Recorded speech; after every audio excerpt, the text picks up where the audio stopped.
સુરતમાં ઉમરા વિસ્તારમાં 1 વર્ષ પહેલા કરેલ ચોરીના આરોપીને સુરત ક્રાઇમ બ્રાન્ચે ઝડપી પાડ્યો છે.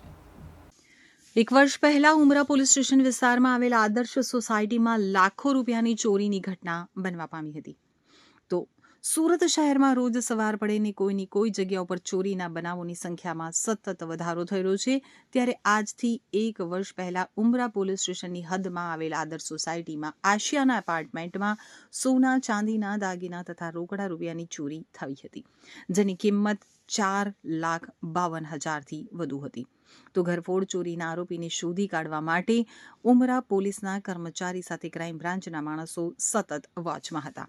બાતમી મળી હતી કે ઉમરાની આદર્શ સોસાયટીમાં ઘરફોડ ચોરી કરનાર ઈસમ રાહુલ દશરથ દંતાણી સુરત બસ સ્ટેશન પાસે ફરી રહ્યો છે.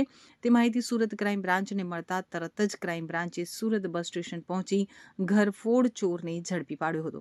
આ ચોર સામે અલગ અલગ 3 થી 4 પોલીસ સ્ટેશનમાં ચોરીના ગુના નોંધાયેલા છે, જેમાં અમરાઈવાડી, અમદાવાદ, નંદાસણ તેમજ લાંઘણજ પોલીસ સ્ટેશનનો પણ સમાવેશ થાય છે. પોલીસે આરોપીને ઝડપી પાડી ચોરીનો પર્દાફાશ કરી નાખ્યો છે.